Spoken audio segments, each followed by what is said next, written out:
Hi. Welcome to the Thelma and Shannon show. Ooh, I forgot to write it. I'll add it to the title in a bit, but it's episode 10, I believe. Oh my goodness, 10. We're in double digits now. Yes. There we go. Okay, that's awesome. Yes. So today we are this topic, we're going to chat about assumptions and how they create a lot of stress.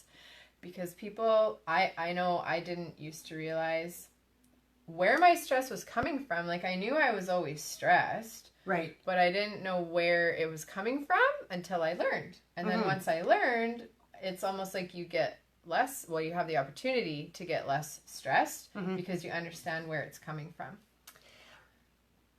Correct. And I think we all know the whole assumption when it breaks down. Yeah.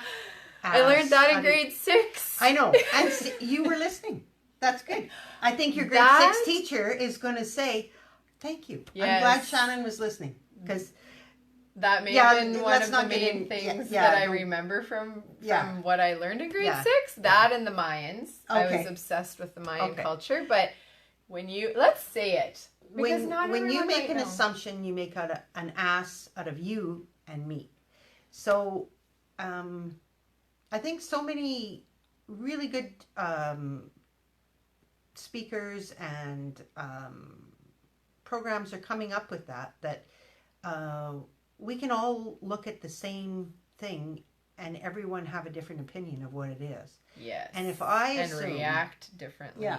And so if I think that what I see is right, and it's the story of the elephant in the room, and 5 guys are blindfolded, and one person says it's a rope because he's got the tail.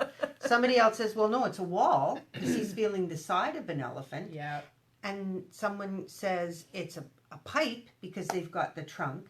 And the other one said, no, it's a rock because they're holding the ivory. Mm-hmm. They're all right, but they're all wrong. They're all wrong. Yeah. So I think that, and there's so many traps of assumptions. It's like, and I think it's a bit of a web of one, like it's like one thing leads to another, leads to another, leads to another, and then you've got like a little poo, because it's just like you're building, but you're not building off of truth. So then it turns into that runaway train. Like I talk a lot about runaway trains, and a lot of things turn into runaway trains when it's not based on truth. Right. So I think it's kind of cool that you said web, because I was actually thinking of social media and World Wide Web. Yeah, World Wide Web. So give an example. Give a hypothetical example, because I know you have one. Well, I think right now there's an election going on, and I'm not going to talk about politics, but I'm going to talk about a sound clip. So this is people way smarter than me that can digitally manipulate voices and... Well, and you take this word, but then there's a whole bunch of words between it, but then you have this word, but they can like combine and make it sound like splicing. Yeah. Where one word is beside another, but there's actually like, it could even be in different speeches or different talks. Right. But it's that person's voice, but they're splicing words, picking and choosing to create a completely different message. So they want their message, right? So they want to discredit or enhance something.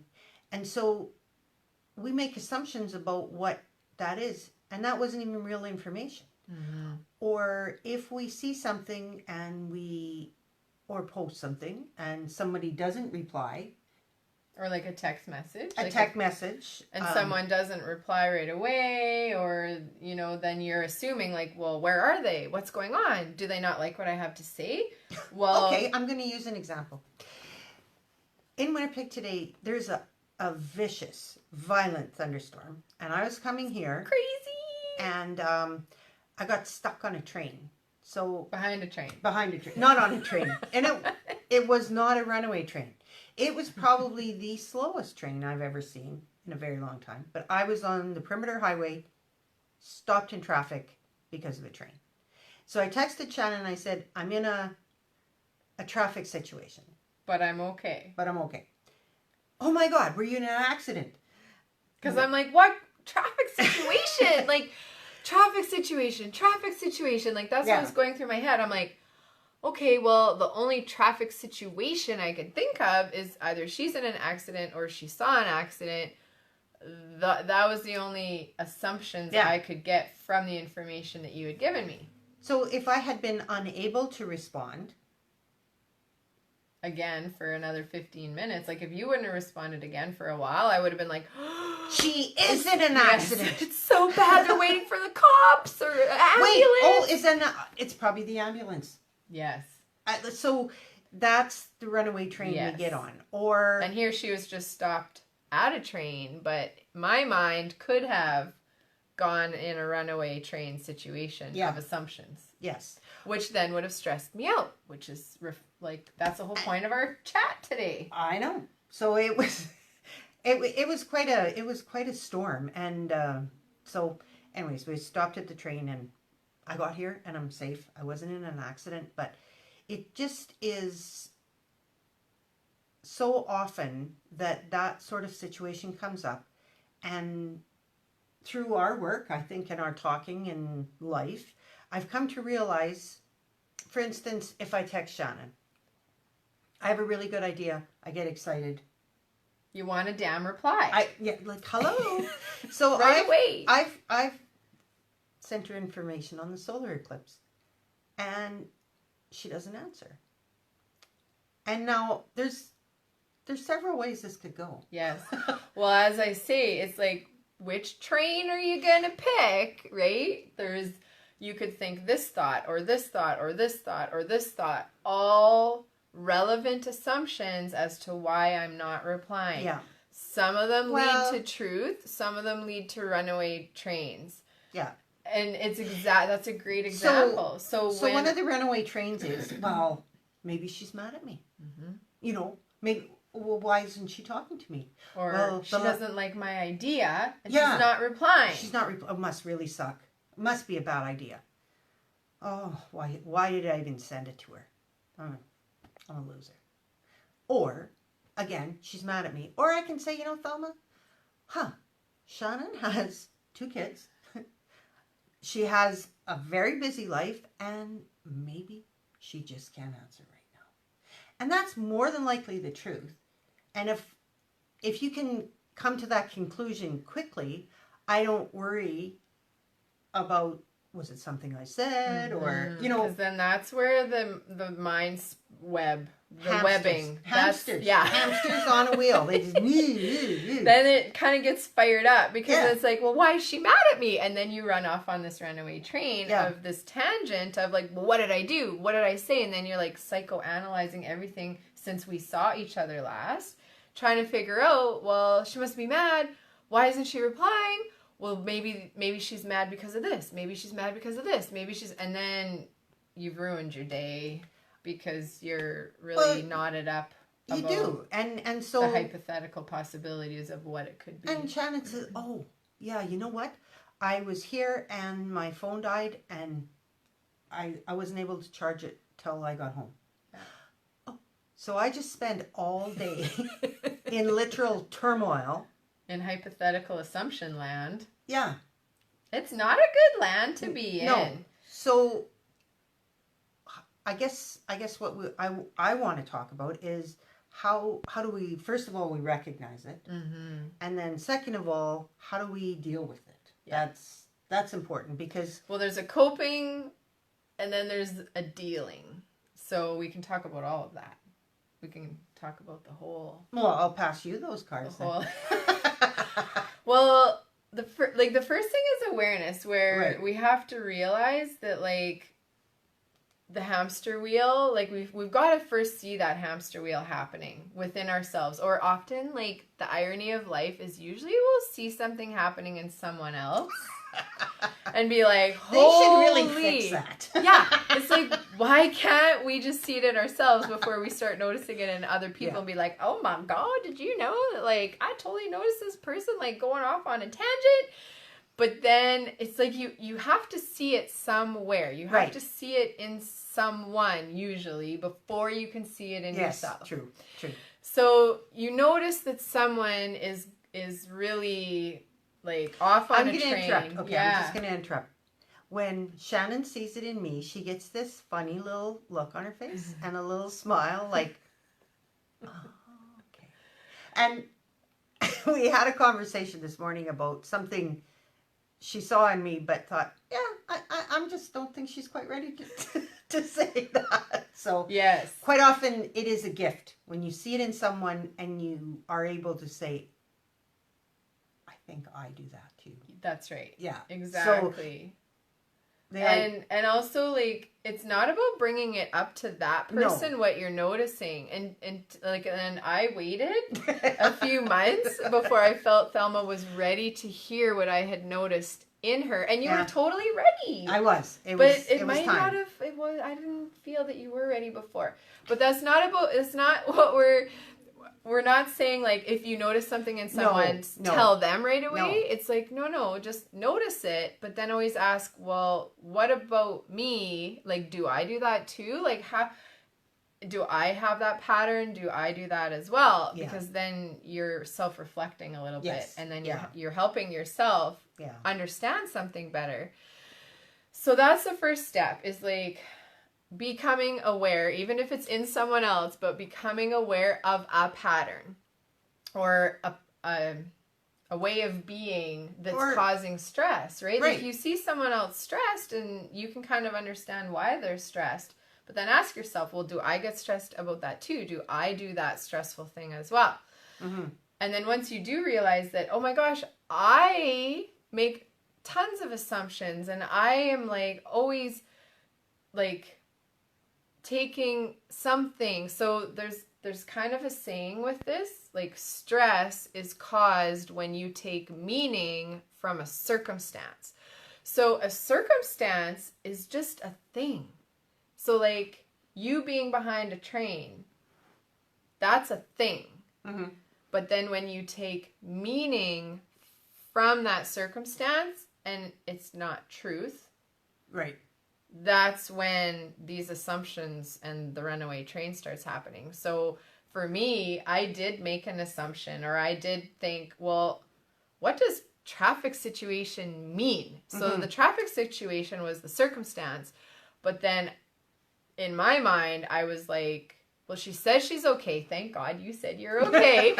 But I'm like, well, what could this traffic situation be? And in my mind, I tried to fill the gaps of information. Right. Because our mind does not like gaps, and it does not like holes in the story.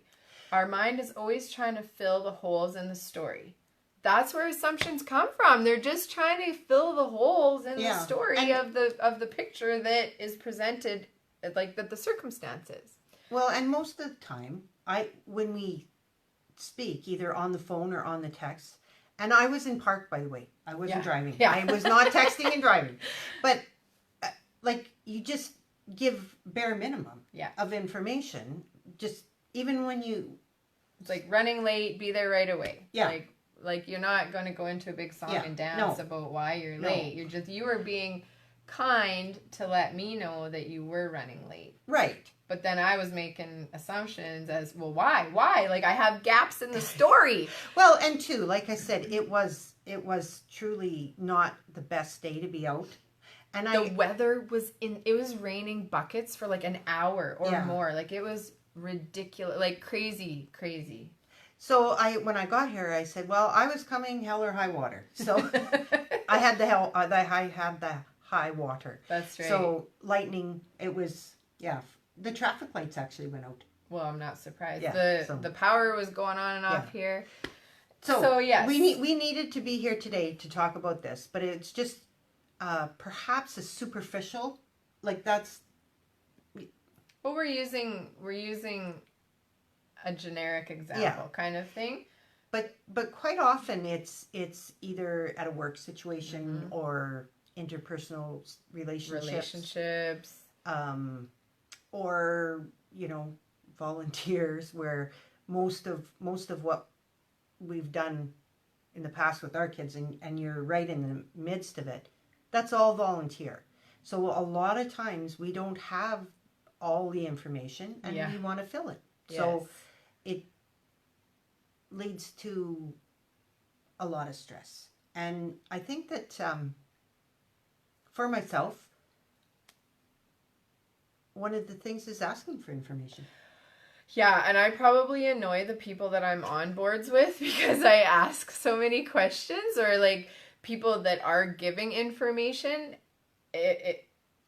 I'm always like, well, what about this? What about, because for me, I don't like assuming, and I don't like guessing, and I don't like surprises. Well, I like good surprises, Yeah, but I don't like those unexpected, like, blow up in your face surprises where if I just knew the information or we got clear, we could have avoided the conflict, right, or avoided the surprise. Yeah. That didn't. That's a nice way. Yeah. That's a good thing. That's a nice word. Yeah. Yeah. Okay. We'll use surprise. Yes. We like good, let's just get the information we need so that we only get good surprises. Yeah. So if we ask questions, that's a good way to do it. But what if we can't? Like you said, you really, sometimes people don't give you all the information, or they don't respond, or they don't get back to you.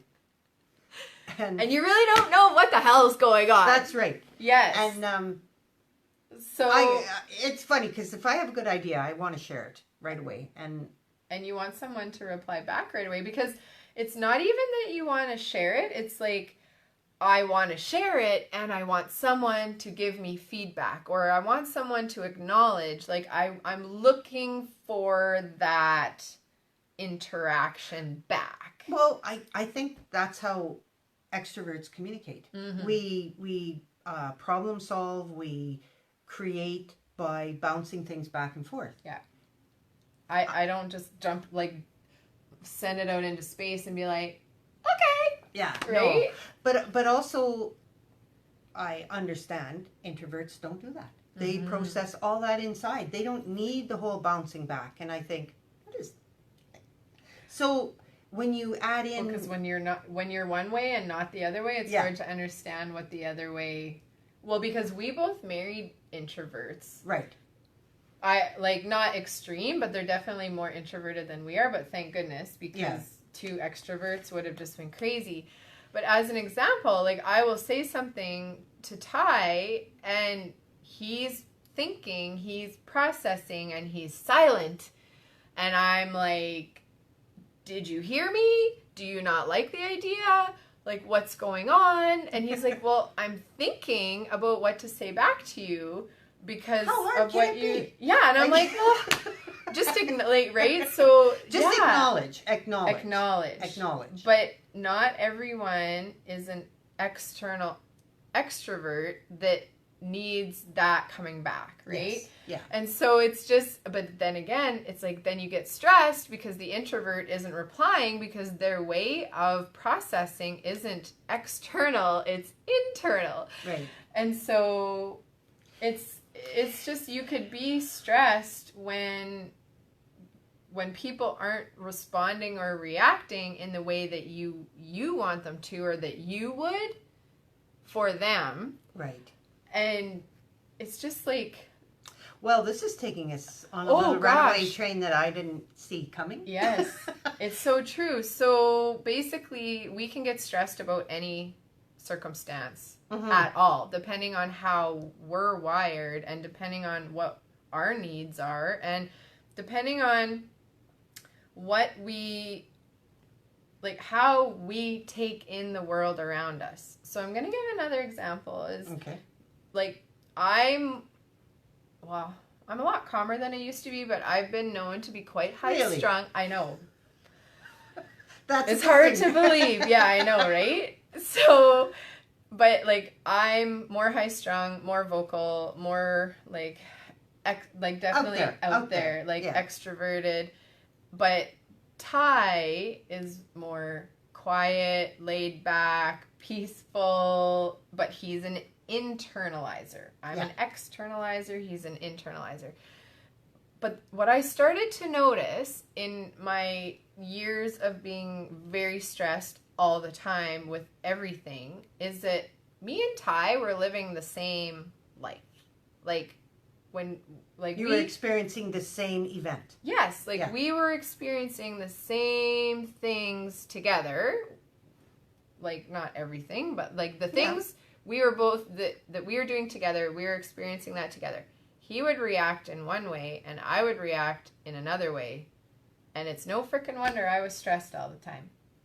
Because it was how I was reacting to the circumstances around me, how I was reacting to the world around me. Mm-hmm. And just because something stressed me out doesn't mean that it stresses everyone out in the same way. And that's when I really started to look at myself. Because I started to look at Ty, I'm like, well, he's not reacting. He's not stressed. He's not shitting himself silly because he's like having a IBS freak out because he's so stressed. Like, right? So I started. I'm sorry. I'm No. This is Doug and I are the same. Well, that's why we're such good I know. friends, because it's like We're mirrors. Yeah. I'm sorry I interrupted you. But I'm just saying, I started to realize that Ty reacted differently to the same circumstances that I was flying off the handle about. so what you recognized is that the stressor is not the issue. It's how you respond. Yes. Okay. Yes. Totally. Yeah. So rather than blaming money or kids or the circumstances, trains, it's like, well, how am I reacting to this thing right now? Mm-hmm. And can I adjust how I'm reacting? So that's the coping mechanism, right? So now we're on to the coping part where we can choose to like how you said earlier, once you start to have the awareness, you don't necessarily have to jump right onto that runaway train. You can take a few moments to decide if you're going to board it or not. Right. So Hell, I didn't even buy the ticket today. I'm proud of myself. That's right. She did not get on the train. I did not. But it's like when you start to realize that you could go off on a tangent, Yes. you have that space to stop yourself and say, it might not be a car accident. It could be something else. You're just taking that moment to just pause before you go off on the tangent and say, oh, well, here's the possible tangent. Do I want to go on that tangent? Is it truth? Yeah. Is it truth? Is it and I truth? think asking that question, is this true? Mm-hmm. And so I'll go back to my example of the edited videotape. Mm-hmm. Is this true? Like, is this critically thinking and doing a little research yourself, thinking about it, maybe looking it up and saying, yeah, well, that tape was, how old is that tape? That's really old. But that I don't even know what it is. That video was spliced. So that little pause gives me an opportunity to say, no, I'm going to find out the truth before I jump to conclusions. Did you know that was my best form of exercise for a long time? Jumping to conclusions. I was jumping all the time. I know. Jump. You'd think I'd be thinner, but yes, it was all in my head. Yeah, exactly. So. It was like because all the baggage that you were carrying because of the conclusions. So the jumping part was fine, but it was the conclusions that kept the weight on. Okay, so let's move on. So we don't have to do that. So that's a coping mechanism. That is a coping. That's a skill. That's a tool to help with the irrationalities that come from the mind that cause the assumptions. Because, like, everything starts from something, right? Right. So if we have a tendency to make assumptions, well, a coping mechanism is to work with the fact that you know you make assumptions and you're just giving yourself a little bit of time, a little bit of space. You're saying, is this true? Like, you're kind of doing some work with what's coming, with the pattern. You're working with the pattern. Okay, so if we don't want to do that, what should we do? Well, so then that's the next step is actually resolving why you make assumptions in the first place, or resolving the pattern and dissolving the pattern of making assumptions, or of how you're reacting to the circumstance in your life. And all of that comes from somewhere as well. Right. So for me, as an example, when Thelma said, I'm okay, but I'm in a traffic situation, I have some kind of doomsday programming locked in my head, or I've watched too many of those firefighter ambulance TV shows. Yeah. Because instantly the thought that came from my mind was, well, traffic situation means accident. And it was like I instantly jumped to like the worst case scenario of what a traffic situation could be. So it's, you immediately went to fear. Yeah, I went to fear because that's my current programming when someone says traffic situation. The other thing is that, well, we talked about this too, is that like when I react because I'm not getting that acknowledgement, that's a reaction to a circumstance. So I say something to Ty, that's the circumstance, that's the event. But then when I react, it's because Ty is not acknowledging me.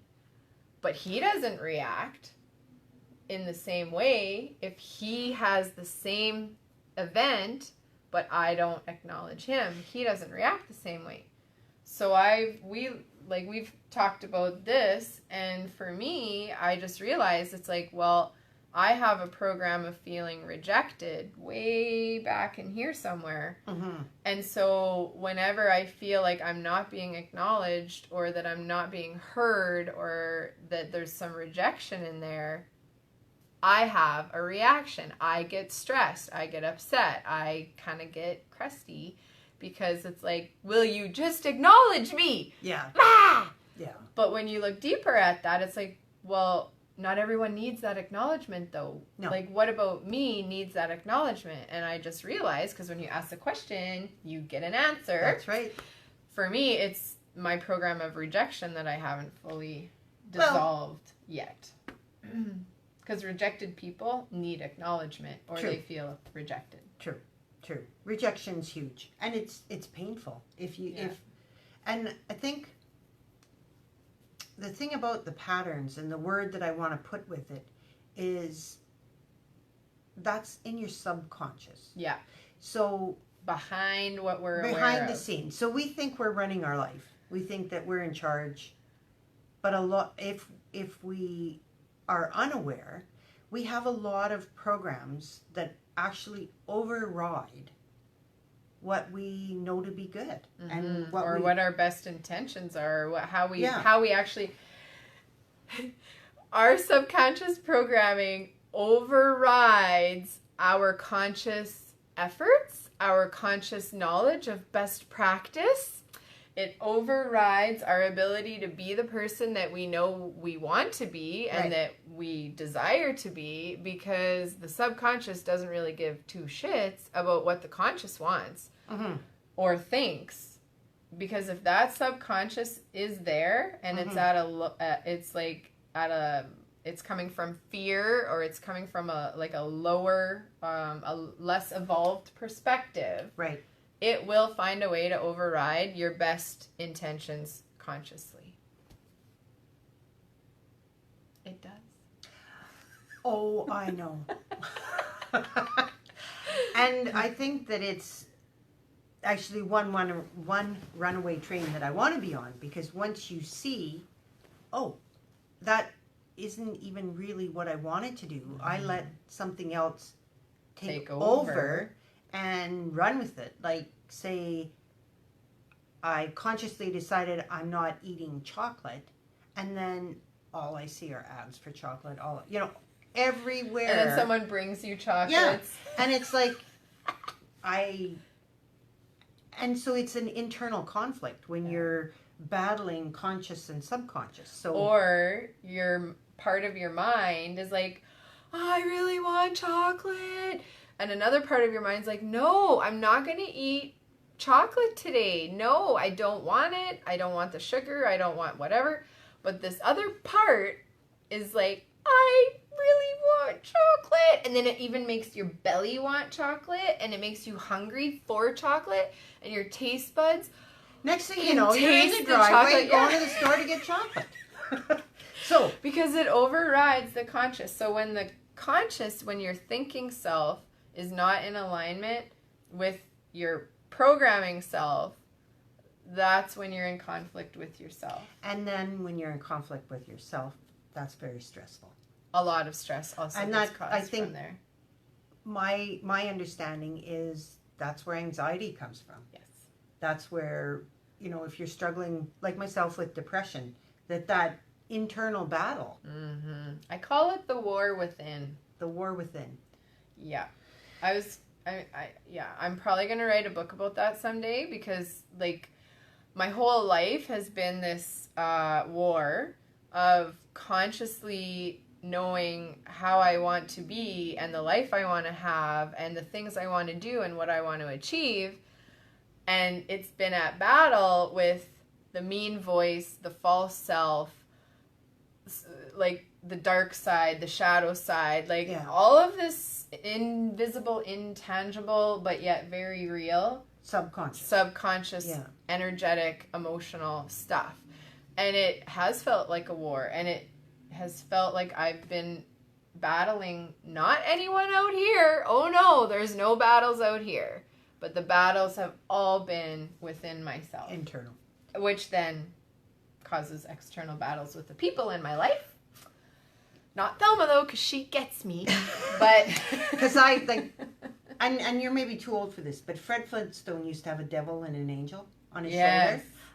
I had two devils. Oh. Not an angel. Not even an angel. Devil. I probably had two devils and then a tiny angel that was like... Well, that's a glimmer of hope. Yeah, I had a glimmer of hope sometimes. So I have a big angel now. I've kicked one of those Freds to the curb. Yep. I mean, you still need a little balance. But well, life still gives you that balance, right? So we still get that. So how would we... How can we package this up? How can we parcel it all up? So we want to get rid of that feeling of rejection. Let's just go with that. That's our example of how to actually eliminate what comes from behind that causes the assumptions and the reactions and the stress. So for me, when I work with myself, when I work with people, it's like, all right, let's have a conversation or journal. Let's write our thoughts about this topic. Let's write about when someone doesn't acknowledge me and what I do and how I feel, and a lot of those, like, I was like, here comes the storm again. Yeah. I'm not sure how good this microphone is, like if it will pick up what's outside, but it does feel as though there's a little storm brewing again. Yeah. So the timing is ironic, right? So we don't know how to have background music. Yeah. Thunder rolls. And the lightning strikes. I'm sorry, I could be that for you. No. Don't do it, Shannon. You don't have a singing voice. For the love of God, don't sing. Okay. I think it's funny. I think I was kind of fighting that whole rejection work you were doing with the whole joke thing. You started on the path of talking about rejection. How do we handle that? And I got all goofy and silly. I think I'm kind of fighting it. You might be. Okay. Well, let's try. See, you acknowledged that. Yeah, I got that. Yeah. Okay. She's throwing me off topic here to try to, derail. The runaway train. She's trying to get me off the track. Okay. Off track. Okay. There you go. Okay. So Thelma, Shannon, back to you. Yes. Back no to more you. throwing the process off track here. You don't have to do it. I just said. I got rid of both Freds. Yeah. There they are. They're not gone. They're not gone always. Okay. Not when something is coming that's going to release something from back here. It's like, better fight it. No. Yeah. Okay. Yeah, you do. Okay. So basically, this rejection pattern that causes me to need acknowledgement, which then makes me pissy and frustrated and feeling stressed when I'm not being heard and not being acknowledged and not being replied to. The way to actually get rid of that is to start asking questions to yourself or have a conversation with someone that you can trust, like a safe person in your life, about, hey, can I just talk to you about this? Can we just have a conversation and get some thoughts out in the open? So journaling is really good for that too. Journaling is good, but giving voice to your innermost thoughts is very vulnerable and scary. But when you say them out loud to another person, the energy changes. Yeah, it's not so scary anymore. It isn't. And it's a very, like I said, you really have to put yourself in a vulnerable place. So it's not scary for everyone, Thelma. No, it isn't. It isn't. That's a program too. Yeah. That being open and honest with someone else is scary. That's a program. We're going to need another tape. Take 2. Okay, let's finish this one. It'll be part 2, part 3, there part I am 4. still fighting back. Yeah, that's okay though, because it's building awareness though of like how our minds work and how one fear leads to another fear that's because of another fear. Right? Well, and you can only like. I also find that sometimes you can't jump right to that one. You have to kind of peel off this layer. It's like deal with that. You got to get through the outside to be able to get to the big daddy on the inside. So it's perfect that you're bringing up these other things. It really is, because if you have them and I have them, then probably other people have them too. Okay. And so you're right. Rejection is a huge one that is usually very deep for people, and there's probably a lot of layers that come before that. And you might not want to start with the big daddy, but I'm just using rejection as an example because I feel like we've talked about it. Yeah. We've talked about it. And I have got through a lot of layers already that I am ready to deal with and work with my rejection program. Like I feel that I am ready for that. So just only ever start with what you're ready for. Right. It might be, well, why do I react to not being acknowledged? And then you might deal with that piece first, right? So anyway, this is just an example. So you get the clarity, you get the awareness, and then even when you're journaling, ask yourself a question. Like journal a question and then answer the question, right? So you can ask yourself questions and you can answer your own questions. But the question is so important. True. So important. So the next step is to okay, how is this helping me? How is this not helping me? Do I need this? Should I keep this? Should I let it go? What do I want to do with this? And you're kind of I've never told you this before, but when I'm working with someone or working with myself, I always see it as a judge and jury. Always. I always envision that we're in a courtroom and we're building a case to let go of something, to get rid of something. And because the thing isn't always just ready to be released right away. You've got to build a case so that the mind is ready and willing to let it go. So I always see that we're building a case of truth and proof and information and why this is not helping, why it's not, because the judge is your mind. You've got to build a case for the judge, because if the judge says, nope, I want to keep this a bit longer because I'm too afraid to let it go, or I don't know what. Or there's payoff. Yes. You're getting some payoff. Something, whether it's helpful or not, you're still getting something out of it. Like maybe you're getting attention out of it. Unless the judge agrees to let this program go, you've got to work through that process. So that's all I'm saying. The mind is like a judge. You've got to convince the judge that your case is worth letting this go. And I think you watch too much TV.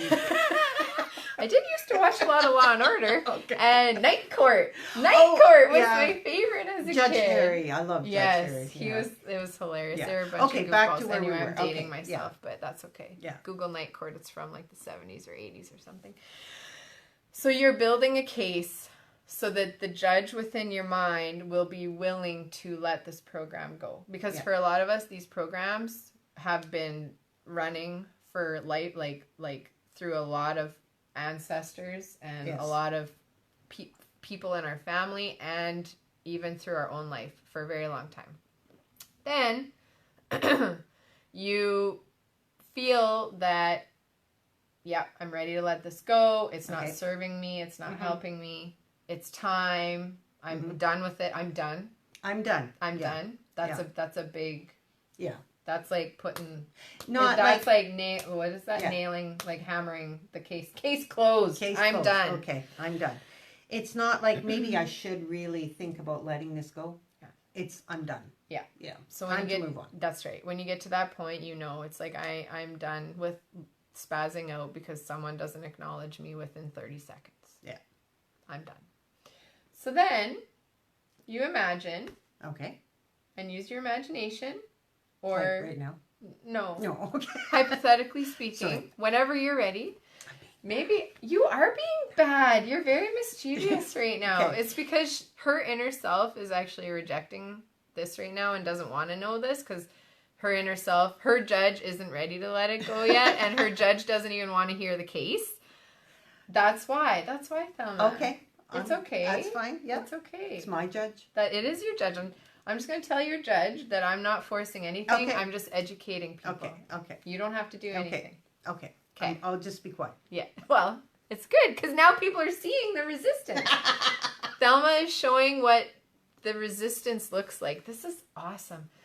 Thelma is showing what resistance looks like. This is exactly what resistance looks like. And you've got to deal with that resistance. And you can't fight. You can't force the resistance. You just have to work with it till it's ready. My highest mark in high school was drama. Drama was my favorite class. Okay, I'm gonna let you work. I'll just be right okay. here. This is entertainment, baby. Right? We're here to entertain and educate. There you go. Okay. Yes. Continue. So you're the comic relief, and I'm the educator in this moment, but that's okay. So when the resistance is gone and there is willingness and you're done and you know it's time to stop the pattern and stop the program and stop that habit, then you do use your imagination, or you talk it out, or you write it out. It really doesn't matter. It's giving yourself the permission to let this go. But I like visuals because then you can see, you have something to focus on, because I'm not letting go of a box of Kleenex that I can just throw across the room or throw in the recycle bucket. We're dealing with invisible, intangible, but very real things within our mind. So that's why I like having a visual, because we don't have anything physical to look at when we're working on ourselves internally. But if we have a visual, it makes it real for our judge. And everyone experiences that a little bit different. Some people describe symbols or colors or objects. They'll even have like sensations in their body, or some smell. Some people will be like, oh my gosh, like my elbow feels so tight right now, or I feel something in my elbow hurts. And then they'll go through this release process, and then they're just like, that's how they know that they've let it go, because their elbow stops hurting. Yeah. Or, I mean, if you have a lock, it can be burst open, or chains can dissolve. So, again, it's giving a visual to make what you're doing real. And I think that it's important to have it something that's yours, not something that we say, okay, imagine. Do this. Imagine see a heart. Balloon. Yeah.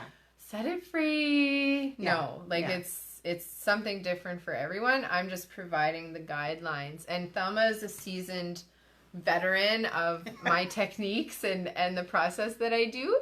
But yeah, like it can be whatever. It's just we're providing the guidelines for you today. And I think it's something also you say is just whatever pops in your mind. Yeah. Go with that because that resonates with you, not the balloon or whatever. So I just, I was just I'm glad you brought that up because it's so true. Because it's our own unique experiences and our own unique story and our own unique program that's going to show up different for everyone, right? So you ask for that visual that represents the program. You ask for a symbol or a sensation somewhere, and you just go with it. And so the process then to truly, truly let go is you let it go. And you give yourself permission to let it go. And you're like, the other part that I really bring in is that like, I don't want to just like let it go or move it around. I want it to be done. So I will send it back to the universe, or you like to send it to the earth to like, just for the earth to absorb it. I also like dissolving. Like sometimes people like to light it on fire. Sometimes people like to it's like they transform it into something else. So like they'll transform it into a butterfly, or they're like, what's that? Like it'll morph. into metamorphosis. Yeah. Yes. Well, that's with a butterfly, but yeah. Anyway, or an old rusty lock might turn into a golden key, but it's transforming the issues in the tissues into something like that's useful and helpful. And it's like, hey, like now I have this to help move me forward to a better way of being. Yeah. So whatever floats your boat, it's just that's the difference between coping with something, because coping means you still have it, but you're dealing with it. Resolving something means you work through it and you release it and let it go and dissolve it, and then it's done. I'm the done girl. Like I don't want to still have it but cope with stuff. Right. I want it to be done. Period. And on that note, we're done. We're done. It was great. Yeah, we were all over the place. So hopefully you can follow all that. I feel like this one we were just like really all over, but it all makes sense in the end. I'm pretty sure. Thank you so much for tuning in, and flash of lightning. That's our sign. We're out. See you soon.